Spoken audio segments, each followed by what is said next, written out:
आदाब नाजरीन, मैं रियाज़ मलिक आप सभी का इस्तकबाल करता हूं और लेकर हाजिर हूं हमारी खुसूसी पेशकश यंग आइकन। आज हमारे दरमियान एक ऐसी शख्सियत मौजूद हैं जिन्होंने सदियों पुराने फ़न दास्तान गोई को ना सिर्फ ज़िंदा किया बल्कि इसे नई नस्ल तक एक नए अंदाज में भी पहुंचाया।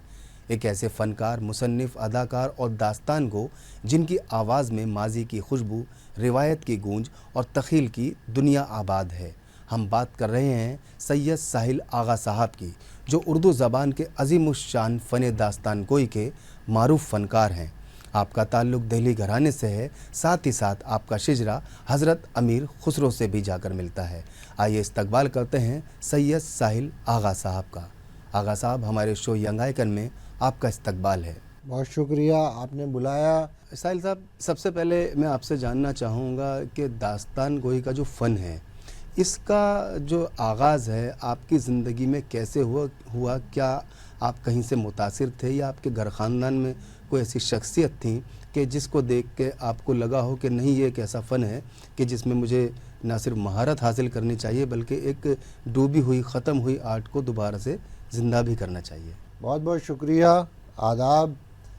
दास्तानों से अगर गुज़रो कई किरदार मिलते हैं, दास्तानों से अगर गुज़रो कई किरदार मिलते हैं, गए वक्तों की ड्योढ़ी पे खड़े कुछ यार मिलते हैं। क्या बात। तो हमारी उन पुरानी यादों से, उन किरदारों से मुलाकात ज़िंदगी में इस तरह कि जिन्होंने इस दास्तान गोई, इस फ़न को बनाया, हज़रत अमीर खुसरो रहमतुल्लाह अलैह, उनसे हमारा सूफ़ी सिलसिला, और बाद वक्त तक मेरा पूरा ख़ानदान उनकी चीज़ें, उनकी बातें लिखता रहा।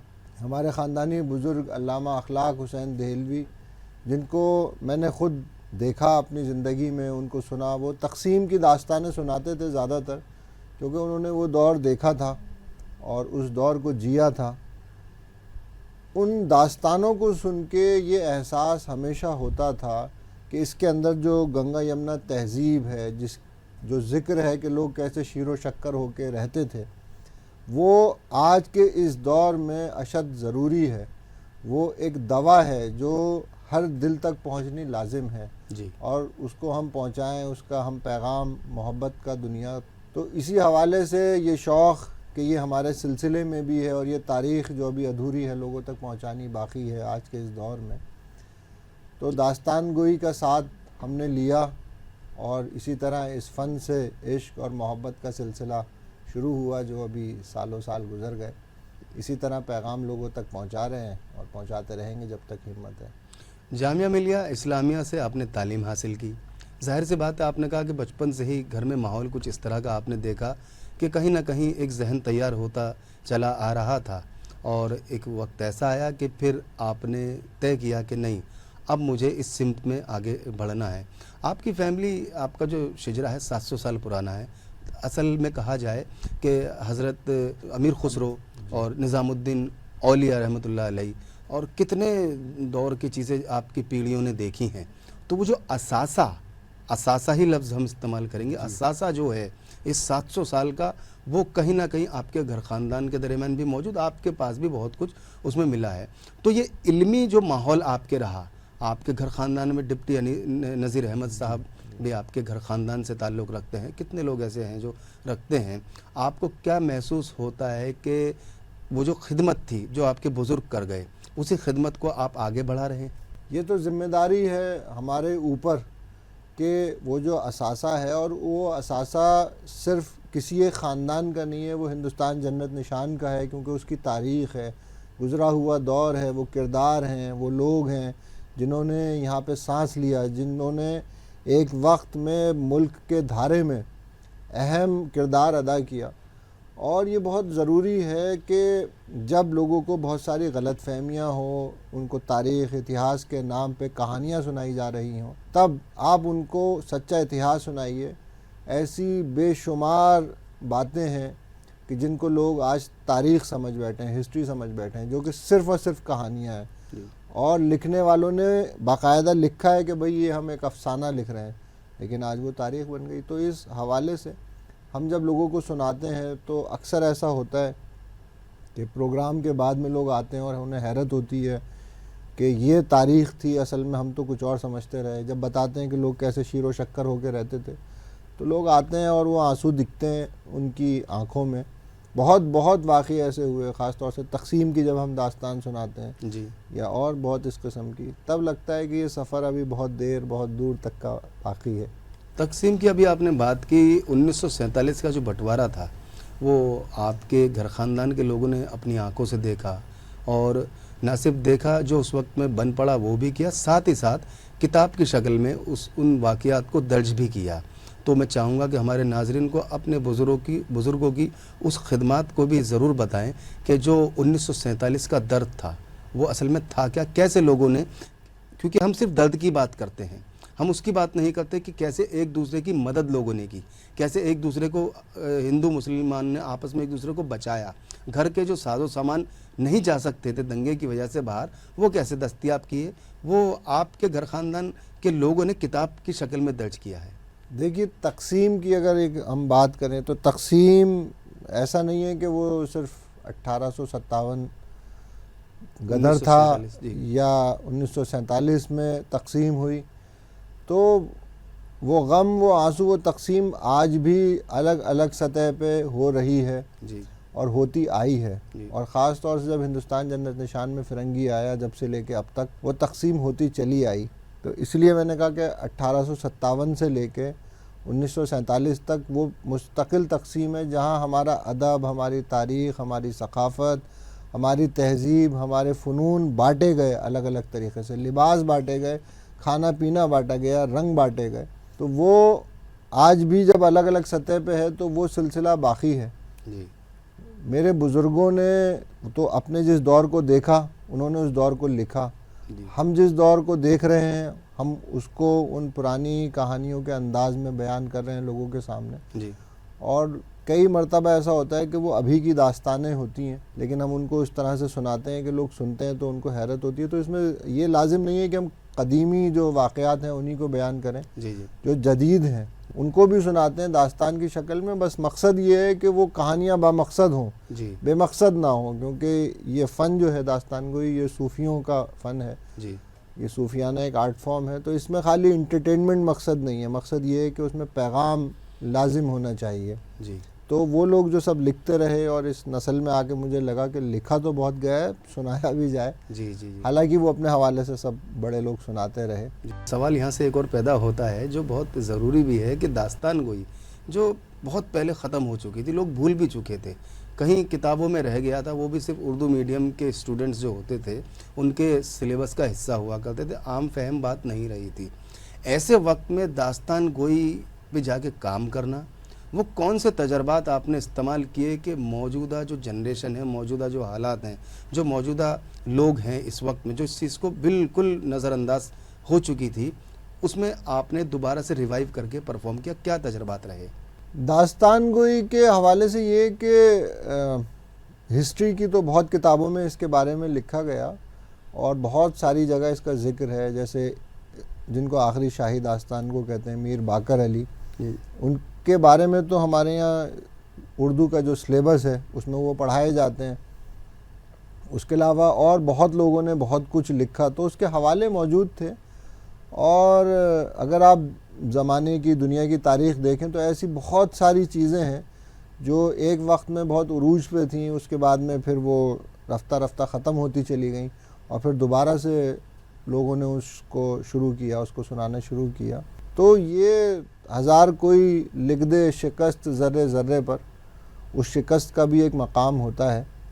तो ये ज़िंदगी की अलामत है कि कोई एक फल है वो सूखता है, मुरझाता है, वो फिर वो उसकी गुठली ज़मीन में जाती है, फिर एक नया पेड़ उस पर से पनपता है। जी और ये दास्तान गोई तो ये ऐसा तनावर दरख्त है कि इसको काट दिया जाए, जी फिर नई शाखें निकलती हैं, नए फूल, नए पत्तियाँ। और हिंदुस्तान जन्नत निशान में तो जब फ़िरंगी आए हैं जी तो उन्होंने बाकायदा इस फ़न के ऊपर पाबंदी लगाई जी कि कोई भी फिर दास्तानें नहीं सुनाएगा, जिसका एक तारीख़ी वाक़या आज पेशावर में हिंदुस्तान का हिस्सा था, किस्सा ख़वानी बाज़ार। जी जी वहाँ पे जो अंग्रेज़ों के ज़रिए पहला सबसे बड़ा मैसेकर हुआ, आवाम का कत्लेआम, वो सब किस्सा सुनाने वाले लोग थे, दास्तान सुनाने वाले लोग थे। और ये वही जगह है जहाँ से 3 सितारे रोशन हुए उसकी 4 गलियां, एक में दिलीप कुमार साहब, एक में शाहरुख खान साहब और एक में राज कपूर साहब का ख़ानदान आबाद था। जी तो वहाँ से पाबंदी जब लगना शुरू हुई, और हुकूमत का इसमें बहुत बड़ा किरदार होता है कि हुकूमत अगर साथ दे या हुकूमत ख़त्म करना चाहे, जी तो फिर आहिस्ता आहिस्ता दास्तान सुनाने वाले कत्ल किए गए, वो ख़त्म होते चले गए, वो खोते चले गए। फिर दास्तान गोई का नाम बदल के फिर लोग किस्सा गोई के अंदाज में उसको सुनाने लगे किस्सों जी। को, और पाबंदियाँ लगी कि तारीख़ मत सुनाओ, इतिहास मत सुनाओ, चिड़ियों की, बुलबुलों की, जादूगरों की दास्तानें सुनाओ। और इस हद तक हुआ कि बहुत सारे लोगों ने बाद के ज़माने में ये ख्याल कर लिया कि दास्तान गोई में जो जादू है, अय्यारी है, तिलिस्म है, यही दास्तान गोई है। वो जी दरअसल जो लिखा जाने वाला फ़न है, दास्तान, जी अफसाना, अलग अलग सिमतें, वो उसका अंदाज़ है, दास्तान गोई का नहीं है। जी जी लेकिन क्योंकि फिर वही सुनाया जा रहा था, बाकियों पे पाबंदी हो गई थी, तो ये गलत फहमी हमारे यहाँ जो हिस्टोरियन हैं उनको भी अभी तक है और वो उसमें रहते हैं। जी जबकि दास्तान गोई पे जब पाबंदियाँ लगीं, उस वक्त की अगर आप दास्तानें देखेंगे, मौला बख्श आती, मलमल जान की अनवटें, तो तब भी अलग अलग तरह की दास्तानें लोग सुना रहे थे। जी जी पाबंदी लगी, हुकूमत ने उसको दफन किया, जी जी मीर बाकर अली पे आके वो सिलसिला खामोश हुआ। बिल्कुल लेकिन वो तारीख़ में और किताबों में और ज़ुबानी काना बाती में तो ज़िंदा था। बिल्कुल तो बिल्कुल। उसी सिलसिले से फिर एक और सिलसिला। बहुत बहुत ज़रूरी बातें आपने इस जवाब में बताई, ख़ासकर वो जो पाकिस्तान से मुताल्लिक एक इन्फॉर्मेशन आज पाकिस्तान हो गया है, वो तो जी, हिंदुस्तान का हिस्सा जी, था। जी, ये तो जी, तारीख़ जी। अगर आप हिस्ट्री पढ़ेंगे जी जी तो हज़ारों साल की तारीख़ में 100 साल कोई मायने नहीं रखते हैं। बिल्कुल। कहते हैं ना कि किसी कौम को ख़त्म करना हो तो उसकी ज़बान छीन लो, या फिर उसके जो बुज़ुर्गों की खिदमत हों उनको ख़त्म कर दो। एक रिसर्च आई थी कि हिंदुस्तान के अंदर जो दास्तान गो हैं वो कितने हैं, तो उसमें रिसर्च में निकल कर 3 लोगों का नाम सामने आया, जिसमें से एक आपका भी नाम था। उन 3 लोगों में एक आप भी जी, शामिल हैं। दास्तान गोई में पुराने वक्तों में म्यूज़िक का इस्तेमाल नहीं किया गया, जी। लेकिन आपने उसको म्यूज़िक से भी थोड़ा कुछ जोड़ने की कोशिश की। इसकी वजह क्या थी? असल में ये और कुछ लोग भी हैं, वो कहते हैं कि म्यूज़िक का इस्तेमाल दास्तान में नहीं है, लेकिन हमने तारीख़ को जिस तरह से पढ़ा और तारीख़ की किताबें मौजूद हैं, हज़रत अमीर खुसरो जिन्होंने दास्तान गोई को ईजाद किया, उनका ही वाक़या है कि वो अपने उस्ताद निज़ामुद्दीन औलिया के साथ दरगाह मटका पीर पे थे, और जो कव्वाली भी उन्हीं का ईजाद किया हुआ फ़न है हज़रत अमीर खुसरो का। तो कव्वाल बच्चे जो थे वो कुछ गा रहे थे, तो लोग इधर उधर थे, तो निज़ामुद्दीन औलिया आए, वो बैठे और उन्होंने फिर कुछ किस्से सुनाए, और ज़्यादातर किस्से जो वो लोग गा रहे थे उसी के साथ के, उसी की बात के। तो लोग सब आए, बैठे, फिर आपने कहा कि अब गाओ, तो आप किस्से सुना रहे थे और गाने वाले गा रहे थे। फिर वो हज़रत अमीर खुसरो ने इस सिलसिले को बढ़ाया। तो मौसीक़ाना दास्तान गोई की तारीख़ तो ये है, लेकिन जब दास्तान गोई फिर बाद के दौर में जिस तरह ज़िक्र हुआ कि हुकूमत ने उस पर जब पाबंदी, और इस तरह के तमाम जितने भी फ़नून थे कि कोई एक आदमी बोले और लोग उसको सुने, उन तमाम पे पाबंदी लगी थी, ना कि सिर्फ दास्तान गोई पे। और वो बहुत सारे फ़न थे जो उसके साथ ख़त्म हुए थे, जैसे किस्सा गोई थी, फिर अफसाना गोई थी, खतूत गोई थी, ऐसे जुमलेबाजी थी, ये सब आर्ट फॉर्म्स ख़त्म हो गई उसके साथ में। तो उन्होंने पाबंदी इस फ़न के ऊपर इस तरह से लगाई थी। जी जी। अब आज का दौर है, पहले किताबों की शक्ल में रिकॉर्ड रखा जाता था, अब डिजिटल की शक्ल में रिकॉर्ड रखा जाता है। आपको क्या लगता है नई जनरेशन को दास्तान गोई से जोड़ने के लिए क्या हिकमत अमली अपनाना चाहिए, क्या तरीका इख्तियार करना चाहिए? हमेशा जो ये डिजिटल दुनिया है उसे समझा और उसे जाना, क्योंकि हज़रत अमीर खुसरो ने ख़ुद ही कहा कि अपनी बात को आवाम तक पहुंचाने के लिए जो भी ज़राए हों उनका इस्तेमाल करो। वो उन्होंने उस दौर में कहा था, और उस दौर में क्या था, लिखना। ये बात वो 13वीं सदी में कह रहे थे। और आज के दौर में जो हमारा ज़रिया है वो हमारा टीवी है या हमारा स्क्रीन है, जी। कैमरा है। और मैं अक्सर जितने भी मेरे साथ के लोग हैं या जो मेरे शागिर्द हैं, शागिर्दा हैं, मैं उन सब से कहता हूँ कि आप जब भी परफॉर्म करें, आप ये ना देखें कि ये सामने 100 लोग हैं या 200 लोग हैं, आप उन हज़ारों और लाखों आँखों को देखिए जो इस कैमरे के पीछे बैठ के आपको देखेंगे। और यही वजह है कि जब हमारी कई बार वीडियोस होती हैं और लोग मिलियंस में फिर वो देखते हैं हम कि इतने लोग उसको देख रहे हैं, लोगों की मोहब्बत है। इसलिए कि जो जिस दौर की ज़रूरत है, जो उस दौर की चाहत है, आप उसको अपनाइए, उस रास्ते पे चलिए, आप लोगों तक पहुँचेंगे। मकसद तो यही है कि पैगाम पहुँचाना है। आपकी कई दास्तानों में तारीख़, अदब, तहज़ीब और शख्सियत मौजू रहे। तहकीक का तरीका क्या रहता है इस पर? भाई तहकीक के लिए तो वो एक ही तरीक़ा है, जितने भी रिसर्च स्कॉलर हैं, जी। कि आप किताबें पढ़िए, आप खतूत पढ़िए, अखबार पढ़िए, और तहकीक के लिए बाकायदा कुछ साथी हैं हमारे जो किसी भी चीज़ के ऊपर, जैसे अभी हमने दास्तान हुस्न पेश की, उसमें तवाइफ़ों के बारे में ज़िक्र था, जो हिंदुस्तान जन्नत निशान में उनकी एक पूरी तारीख़ है। जी जी। तो आप किसी भी चीज़ को जल्दबाजी ना करते हुए सहूलत से आराम से उनको पढ़िए, रिसर्च करिए, और फिर बहुत सारी बातें ऐसी आती हैं उसमें से निकल के जो लोगों ने या तो नहीं सुनी, जी जी। या लोगों को उनके बारे में गलत फहमी है। जी जी। और आप जब बताते हैं तो वहीं आपका फ़न और फ़न की कामयाबी होती है। एक फ़नकार की वो बशारत है कि उसको वो चीज़ उसके ऊपर हाजिर हुई, वो ख़याल, वो बात। इसलिए हमारे यहाँ कहते हैं कि ये जितने फ़नून हैं, ये इन सब पे सरस्वती का वरदान होना ज़रूरी है। जी जी जी जी। और वो आपकी जो साधना है, आपकी जो उपासना है, जो आपका रियाज़ है, जो रियाज़त है, जी। वो उसी से हासिल होती है। जी। और ये तो हमारे यहाँ मशहूर है कि अपने जिस काम को भी करो वो अपने इबादत की तरह करो, जी। क्योंकि उसी में ईमानदारी है, सच्चाई है। बिल्कुल बिल्कुल। तो रिसर्च करना, उसमें डूबना गहराई में, तो खुद के अंदर डूब के और उन किताबों में डूब के वो मोती निकाल के लाना, ये एक ज़रिया है। बिल्कुल। आपकी जो परफॉर्मेंस है ना सिर्फ हिंदुस्तान बल्कि हिंदुस्तान से भी बाहर जाके आपने परफॉर्म किया है, और आपको ये भी एजाज़ हासिल है कि आप एक मरतबा स्टेज पे थे और प्राइम मिनिस्टर ऑफ इंडिया आपको देख रहे थे। वो वाक़या मैं चाहूँगा हमारे नाज़रीन को ज़रूर बताएं।